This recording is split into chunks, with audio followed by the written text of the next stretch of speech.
Good afternoon, everyone.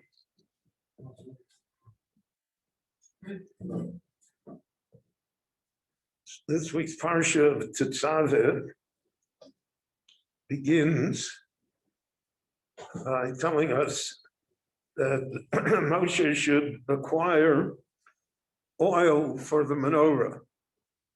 Shemen, Zach, Kosis, Lamoor, Lahalos Bo Ner Tamid.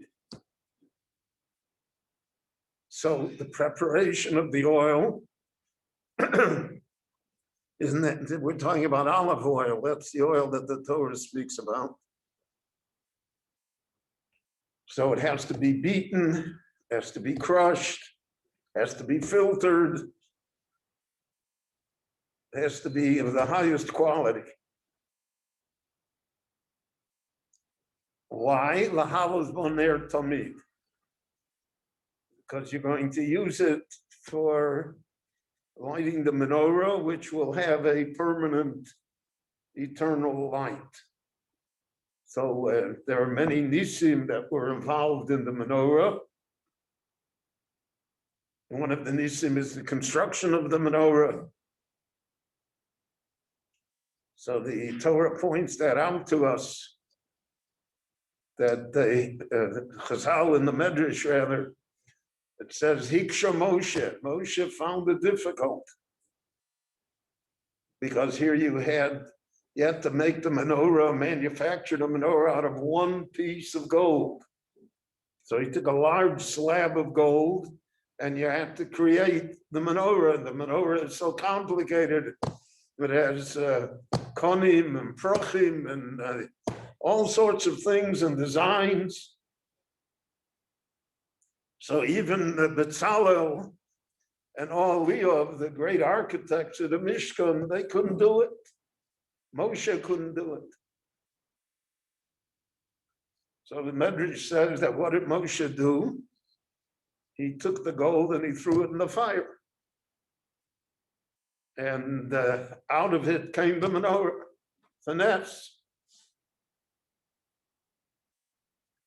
So the Mefarshim always ask here that we find that the next parsha of Kitisa, after we sober up after Purim, so in Kitisa, the Jewish people come to create an egel.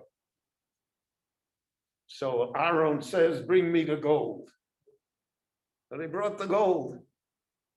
Aaron doesn't know how to make an egel. He doesn't want to make an egel.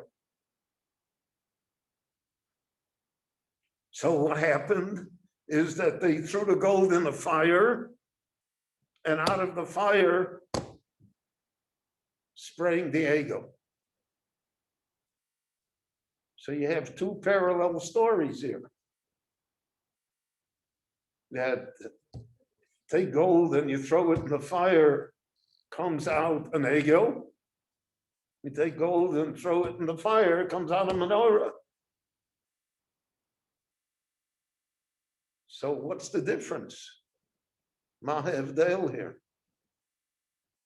And you had Moshe on one hand, but you had Aaron on the other hand.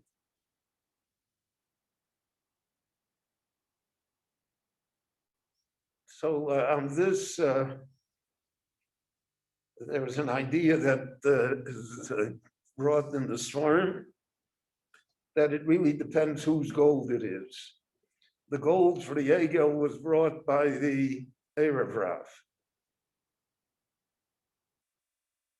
Gold from the Erev Rav, even with Aaron, even with all the miracles, never all this turns out to be an egel.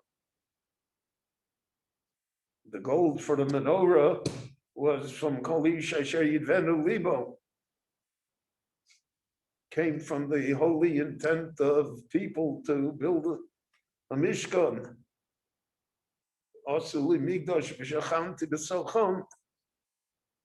So if there is that intent, so then the miracle will be that from this gold will spring forth a menorah. And it's a lesson in life generally. I remember that the Rav, he was raising money. So one of the methods that he had for raising money is that he sold stenders in the yeshiva and the Beis Medrash. I mean, then it was $500 a stender, whatever, But he wouldn't sell a stender in the Beis Medrash to someone that wasn't the Shomer Shabbos. Because he says he can't build the yeshiva and Torah on money that's not from Shomer Shabbos. And you can well imagine that that limited his audience at that time. Certainly in the community that I was on the road. So there were a few hundred Shomer Shabbos, but that's it. But he said you can't build Torah out of, and that's always a question. Can you build Torah out of ill-gotten gains? Out of money that's not honestly earned? It's a big, big question. And it's a great test that people have. So if they have institutions and they have to raise the budget, etc., it's an enormous challenge to make sure that out of the gold shouldn't come an ego, but should come out a menorah. So the menorah is a miraculous thing. It's kulanes. So the question arises very simply. If it's a nes, then what do you have to go through all the trouble of beating the olives and making the filtering and the best oil and everything?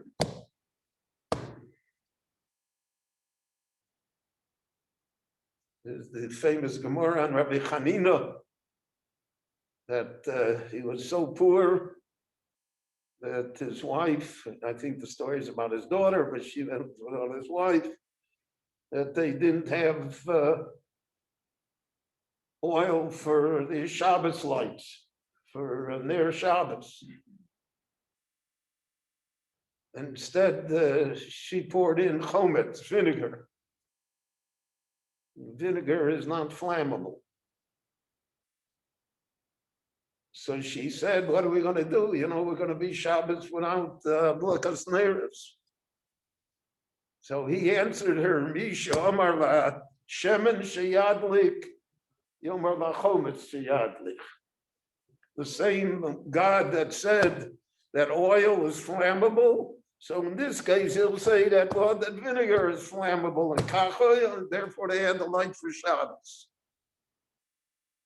So then, if that's the case, if they're going to show me to create the Ner Tamid out of vinegar, out of anything, then what do you need this whole process for? Why does the Torah have to say Shemen Zoch, Kosis, Lamor? Say whatever you have, pour in, and that's it. So from here we learn another great insight, is that miracles are prepared by human beings. The Ribono Shel Olam's miracle, so to speak, has to have a human effort that precedes it. Yam Suf split when Nachshon went into the water, not before. He had to have vinegar in the cups, so then it burned. So too here, for the menorah, the halas boner tomid. So you have to do your part. So your part is shemen zach, kosis amor. Bring the best oil, beat it, filter it, make sure that it's proper. Then it'll be halas bo ner tomid. Ner tomid is a miracle. They say, but the menorah, the ner amarovi, of the menorah never was extinguished. During the entire Bayis Rishon, during the Mishkan, etc., it never was extinguished. In the Bayis Sheni, that miracle was missing. But for hundreds and hundreds of years, it was there. And that's the basis for our Ness of Hanukkah. It's the same thing. Why did they need the one little cruse of oil from the chosen of the Kohen Gadol? You could have used any oil, could have used anything, the Rebbeinu Shalom wanted it to burn for 8 days, it'll burn for 8 days. Now you have to do your utmost. You have to do whatever you can. If you do whatever you can, so then the Siyata D'Ishmaya, great things can happen. Miracles can happen. Unexpected events can occur. But without human effort, as we don't live in a world that heaven bestows, so to speak, free gifts. You have to do what you have to do. I heard it also from a great Rosh Yeshiva about collecting money. He said it in Yiddish. He said, "Frier davon kayen dem Erd." First, you have to eat dirt. Then there'll be Siyata D'Ishmaya. Then you have to do what you have to do. And then heaven will help you. So that is part of this idea of the menorah. The great menorah, which is miraculous, how it was constructed, how it came into being.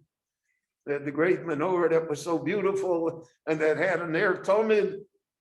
It's only the great menorah if the human beings, if Am Yisrael works for it, if they create for it, Shem and Kosis Lamor, if they create the proper oil to the best of their ability, so then it can be Lahalas Boner Tomid. So then the eternal lamp will burn and it will function.